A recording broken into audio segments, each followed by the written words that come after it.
Hi friends, நான் உங்கள் பாரதி. இன்றைக்கி ஒரு சூப்பரான ரெசிபியோடு தாங்க வந்திருக்கேன். கேழ்வரகு மாவில் கேக் தான் செய்ய போகிறோம். எப்படி செய்யலாம் அப்படின்றத பார்க்கலாம். நான் 2 கப் கேழ்வரகு மாவு எடுத்திருக்கேன். 1 கப் மைதா மாவு, 1.5 ஸ்பூன் போல் சோடா மாவு எடுத்திருக்கேன். தயிர் 1 கப் எடுத்துக்கலாம்.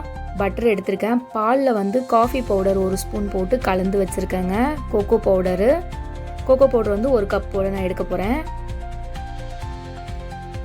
சர்க்கரை 3/4 கப் எடுத்திருக்காங்க. ஸ்வீட் அவங்கவுங்க விருப்பத்துக்கு ஏற்ற மாதிரி. நான் 3/4 கப் போதும் குழந்தைக்கு கொடுக்கறதுனால. நாட்டு சர்க்கரை இல்லை, அதனால் நான் ஒயிட் சுகர் எடுத்திருக்கேன். நாட்டு சர்க்கரை இருந்ததுன்னா நீங்கள் 1 கப் போல் சர்க்கரை எடுத்துக்கோங்க. வெண்ணிலா எசன்ஸும் எடுத்திருக்கேன். காஃபி பவுடர் கலந்தேன்னு சொன்னேன் பார்த்தீங்களா, இந்த காஃபி பவுடர் தான் எடுத்து கலந்துக்கிட்டேன். ஏன்னா அப்போ தான் அது நல்லா கரையும். அதுக்காக பட்டர் நான் உருக்கி எடுத்துக்கிறேங்க.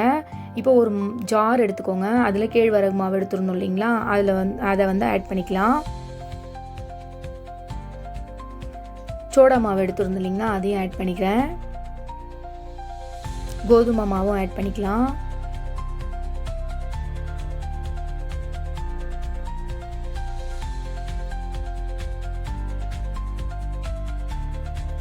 சர்க்கரை எடுத்து வச்சுருந்தோம் இல்லைங்களா, அதையும் ஆட் பண்ணிக்கலாம்.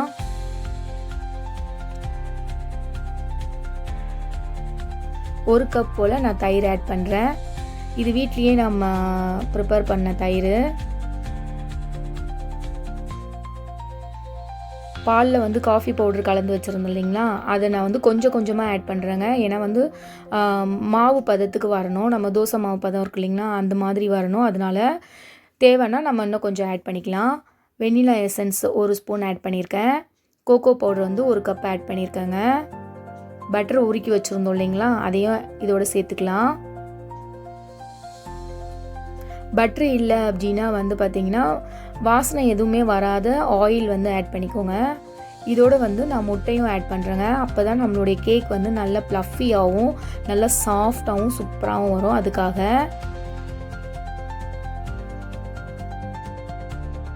எல்லாத்தையும் ஒரு சுற்றுறதுக்கு முன்னாடி அவனை ப்ரீ ஹீட் பண்ணிக்கலாங்க. 10 மினிட்ஸ்க்கு அவனை ப்ரீ ஹீட்க்கு செட் பண்ணி வச்சிடலாம்.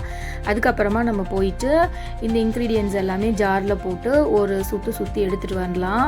இங்கே பாருங்கள், நல்லா சுற்றியாச்சு. சூப்பராக இந்த பதத்தில் தான் இருக்கணும். இப்போது இதை நான் கேக் மோல்டில் ஊற்றிருக்கேன். குட்டி குட்டி கண்ணாடி கிளாஸ் இருந்தது, அதுலேயும் கப் கேக் மாதிரி செய்யலாம் அப்படின்னு சொல்லிட்டு ஊற்றிருக்கேன். பட்டர் தடவிட்டு அதுக்கப்புறமா தாங்க ஊற்றிருக்கேன். ஏர் பபிள்ஸ் இருக்கும், அதனால் தட்டிட்டு அதுக்கப்புறமா நம்ம அவனுக்குள்ளே வைக்கலாம். இப்போ அவன் பார்த்திங்கன்னா ப்ரீ ஹீட் ஆகிட்டுருக்கு. ப்ரீ ஹீட் ஆனவுடனே நம்ம இந்த கேக் மிக்சரை அவனுக்குள்ளே வச்சிடலாங்க. மே மாதம் வேறு வரப்போகுது. குழந்தைங்களுக்கு எல்லாருக்குமே பார்த்திங்கன்னா லீவ் விட போகிறாங்க. வீட்டில் இருந்துக்கிட்டு குழந்தைங்க வெளியே போய் விளையாடவும் முடியாது. வெயில் மண்டையை பொழக்கும். அப்போது ஏதாச்சும் ஸ்நாக்ஸ் செஞ்சு தாங்கம்மான்னு கேட்டே இருப்பாங்க. இந்த மாதிரி கேக்கு, குழுக்கு ரொட்டி இந்த மாதிரி நீங்கள் செஞ்சு ஹெல்த்தியான ஒரு ஸ்நாக்ஸ் எல்லாம் செஞ்சு கொடுத்தீங்கன்னா குழந்தைங்க விரும்பி சாப்பிடுவாங்கங்க. குழுக்கு ரொட்டியோட வீடியோ நான் அப்லோட் பண்ணியிருக்கேன். பார்க்கலினா அதையும் நீங்கள் ட்ரை பண்ணி பாருங்கங்க. ரொம்ப சூப்பராக இருக்கும். பாரம்பரியமான உணவு அது. இப்போ அவன் ரெடி ஆகிடுச்சுங்க. இப்போ கேக் மிக்சர் எல்லாமே உள்ளே வச்சாச்சு. இப்போ பார்த்திங்கன்னா 280 டிகிரி செல்சியஸில் 40 மினிட்ஸ் அவனில் இந்த கேக்கை வேக விட போகிறோம். அதுக்கப்புறமா நம்ம பார்க்கலாம்.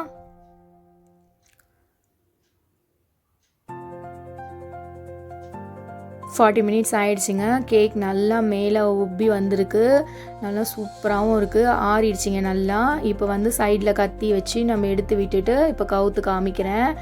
இங்கே பாருங்கள், கேக் எவ்வளோ சூப்பராக வந்திருக்கு. ஃப்ளஃபியாக வந்திருக்கு. போடும்போதே நல்லா சாஃப்ட்னஸ் தெரியுதுங்க. குழந்தைங்களுக்கு நீங்கள் கடையில் போயிட்டு கேக் வாங்கிட்டு கொடுத்துட்டு அதில் என்ன க்ரீம் சேர்க்குறாங்க, இல்லை எந்த மாதிரியான கலருக்கு ஆட் பண்ணுறதுக்கு கெமிக்கல்ஸ் சேர்க்குறாங்க, அந்த மாதிரி நம்ம பயந்து வாங்கி கொடுக்கறத விட வீட்லேயே இந்த கேழ்வரகு, கோதுமை மாவு இதெல்லாம் வச்சு நம்ம செஞ்சு கொடுக்கும்போது ஹெல்த்தியாக நம்ம குழந்தைங்க சாப்பிட்ட மாதிரி நம்மளுக்கும் ஒரு ஃபீல் கிடைக்கும். குழந்தைங்களுக்கு இது கண்டிப்பாக ட்ரை பண்ணி கொடுங்க. ரொம்ப டேஸ்ட்டாக இருக்கும். என் குழந்தை ரொம்ப விரும்பி சாப்பிட்டான். இங்கே பாருங்கள் எந்த அளவுக்கு சாஃப்டாக இருக்குதுன்னு எடுக்கும் போதே தெரியுது பாருங்கள், இந்த அளவுக்கு சாஃப்டாக இருக்குன்ட்டு. கண்டிப்பாக இதை ட்ரை பண்ணுங்கள். ட்ரை பண்ணிவிட்டு எப்படி இருந்ததுன்னு எனக்கு கமெண்ட் பண்ணுங்கள். பாய்.